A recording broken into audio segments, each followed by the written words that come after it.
Assalamualaikum warahmatullahi wabarakatuh. Perkenalkan, saya Roni Heroni, peserta Latsar CPNS Kabupaten Kuningan Angkatan 3 dari kelompok 2. Pada kesempatan kali ini saya akan menjelaskan atau membuat video tentang atau mengerjakan tugas individu analisis nilai-nilai bela negara. Nah, dari tugas ini, setiap peserta diberikan instruksi untuk memilih dan menyimak salah satu video dari link yang ada tertulis di sini, yang bertulisan biru ini, link Google Drive. Saya pun sudah mengklik link ini, dan dari link tersebut tersedia beberapa video. Ya, oke, kita next.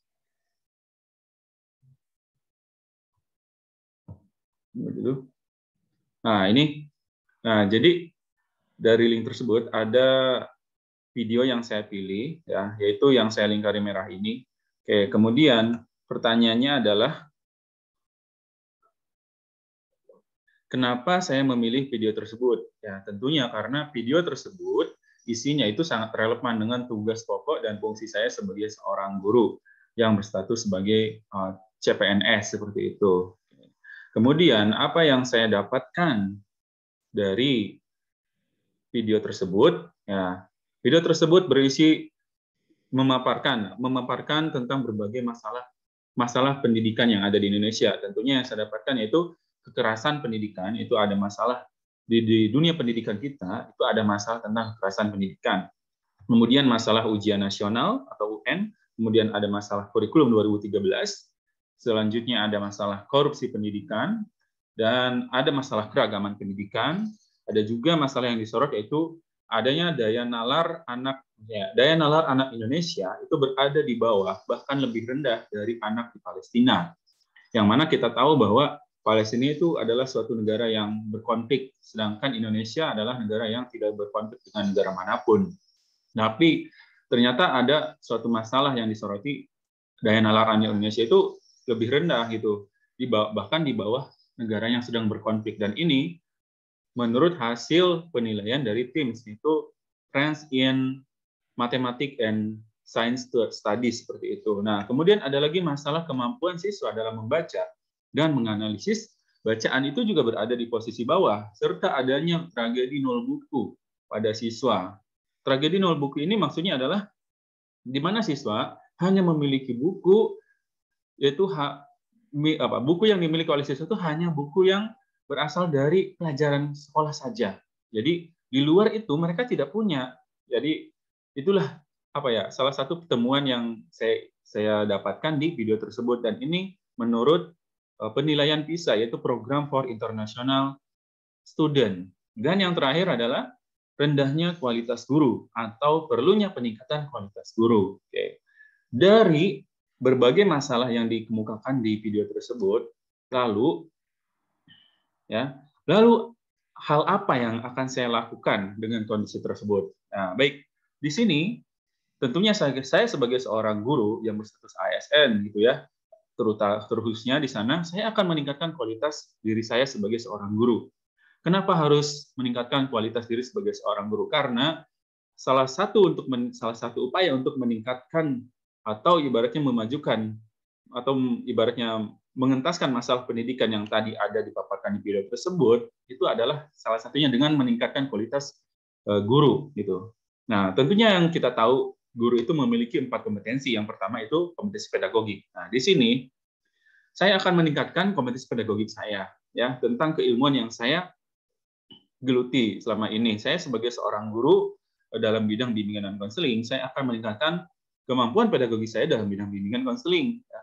Tentunya nanti di sekolah pun akan saya laksanakan bagaimana program bimbingan konseling yang benar, bagaimana seorang guru BK itu tidak disalahpahamkan. Yang selama ini terjadi di lapangan, banyak sekali kesalahpahaman tentang guru BK. Guru BK dianggap sebagai polisi sekolah, guru BK tidak ada kerjaan, kemudian apalagi banyak, ada sekitar 8 atau 9 kesalahpahaman tentang guru BK. Dan ini ya saya harus meluruskan tentang kesalahpahaman itu yang terjadi di sekolah. Tentunya dengan melaksanakan program bimbingan konseling yang sesuai dengan peraturan Permendikbud nomor 111 tahun 2014 sesuai dengan yang mengatur tentang bimbingan dan konseling yang ada di sekolah. Jadi pertama saya akan tingkatkan tentang keilmuan saya tentang bimbingan dan konseling dan tentang keguruan saya. Ya. Di mana ketika saya nanti terjun di sekolah dan melihat ada permasalahan terutama literasi anak-anak yang tadi ditemukan oleh TIMSS dan juga PISA, itu sangat menurut saya itu sangat memprihatinkan ketika anak Indonesia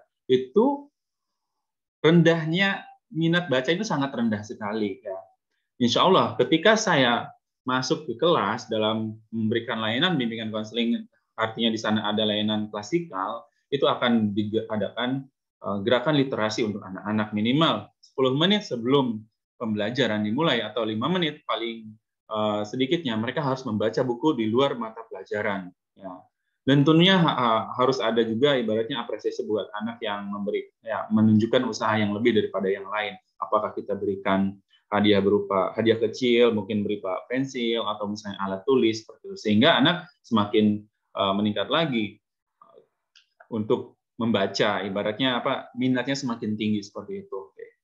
Kemudian yang selanjutnya adalah kompetensi kepribadian. Nah, tentunya di sini kepribadian guru itu sangat disorot. Apabila guru itu baik, ibaratnya berkarakter baik, maka hasil yang akan atau ibaratnya hubungan dia dengan murid-muridnya ketika mengajar, ketika mendidik itu pun akan menjadi baik seperti itu. Jadi kompetensi kepribadian juga ini sangat disoroti bagi seorang guru. Guru harus menjadi seorang pribadi yang baik, harus menjadi benar-benar guru yang digugu dan ditiru seperti itu, menjadi teladan yang baik untuk dirinya, keluarganya, lingkungannya, masyarakat, dan untuk anak-anaknya, anak-anak pendidiknya seperti itu. Kemudian yang selanjutnya adalah kompetensi profesional. Nah, di sini sebagai seorang guru itu harus profesional. Minimal itu kan salah satu syarat yang paling minimal adalah dia harus S1 sesuai dengan bidangnya. Di sini alhamdulillah saya asli jadi S1 bimbingan dan konseling dan mengampu bidang bimbingan dan konseling di sekolah, dan alhamdulillah lolos sebagai salah satu CPNS di Kabupaten Kuningan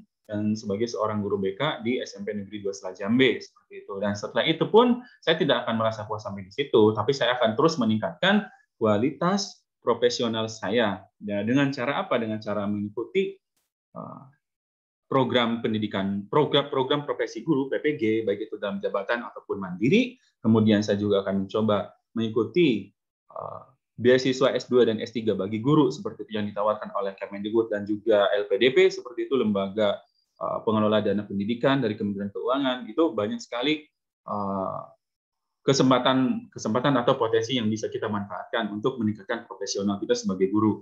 Nah, kemudian yang terakhir adalah kompetensi sosial. Nah, di sini seorang guru jangan puas terhadap tiga kompetensi yang di atas saja, tapi kompetensi sosial pun harus ditingkatkan, harus dikembangkan. Bagaimana kita menjadi seorang guru yang peka terhadap kondisi sosial yang ada. Seperti ketika pembelajaran online sekarang berlangsung, banyak orang tua yang mengeluh atau masyarakat mengeluh tentang anaknya yang berubah perilaku, yang tadinya sering rajin mandi tiap pagi bangun, tapi sekarang mereka sudah tidak seperti itu lagi, bahkan mereka mungkin seharian dengan handphonenya seperti itu. Nah, di situ perlu kompetisi sosial untuk dilakukan solusi terhadap masalah tersebut. Dan saya merancang ada suatu masalah di mana di suatu tempat para siswa itu sering bermain game online sampai malam, dan itu mereka sering bermainnya itu di tempat orang yang berbisnis WiFi seperti itu. Nah, saya di sini tidak menyalahkan orang yang berbisnis WiFi, tapi di sini saya melihat kondisi di masyarakat ketika anak-anak bagaimana jadinya kalau mereka terus-terusan bermain online dari pagi sampai pagi lagi, bahkan mereka lupa mengenai waktu mereka terkait untuk tidur, kemudian makan, kemudian mereka sampai lupa hal-hal yang penting, yang prinsip dasar untuk kehidupan mereka. Nah, di sana saya ada rancangan dalam mind map saya, yaitu pertama saya akan mengadakan kerjasama dengan pihak berwenang seperti itu, baik itu Koramil maupun Polsek yang ada, saya sampaikan permasalahan, kemudian saya sampaikan rencana, kalau bisa dari Polsek ataupun Koramil itu mengadakan pelatihan bela diri minimal silat untuk anak-anak yang masa usia sekolah ketika mereka tidak ada pembelajaran online, sehingga mereka waktunya itu teralihkan kepada kegiatan yang lebih positif daripada lebih banyak bermain game online. Mungkin wajar mereka bermain game online asalkan mereka tidak berlebihan. Nah, ini kalau sudah berlebihan, khawatirnya generasi atau karakter bangsaan anak kita itu rusak. Ya, kemudian yang selanjutnya kita juga harus berkomunikasi baik dengan orang yang memiliki WiFi tapi dia dibisniskan seperti itu. itu. Ya minimal kita melakukan pendekatan. Kalau misalnya kita tidak bisa, ya coba kita ke pihak yang berwenang atau pihak desa memberikan sebuah ibaratnya himbauan agar para pemilik wifi yang dikomersialkan itu membatasi waktu untuk anak-anak bermain game online, misalnya mungkin sampai jam 8 malam sudah stop atau sampai jam 9 malam sudah stop, atau seperti apapun caranya, yang penting itu menguntungkan kedua belah pihak, win-win solution seperti itu. Ya, baik, itu rencana saya. Itu adalah hal yang akan saya lakukan sebagai seorang PNS, khusus sebagai guru bimbingan dan konseling, setelah melihat kondisi yang ada dari video tersebut. Nah, kenapa saya melakukan itu? Karena hal itu adalah sebagai wujud sikap saya, tegas saya dari bela negara ini. Saya ingin membela negara ini, sikap bela negara saya, menyelamatkan anak-anak bangsa dengan meningkatkan kualitas diri saya sebagai seorang guru. Ya, baik, akhir kata, terima kasih dari saya. Mohon maaf atas segala kekurangan. Wassalamualaikum warahmatullahi wabarakatuh.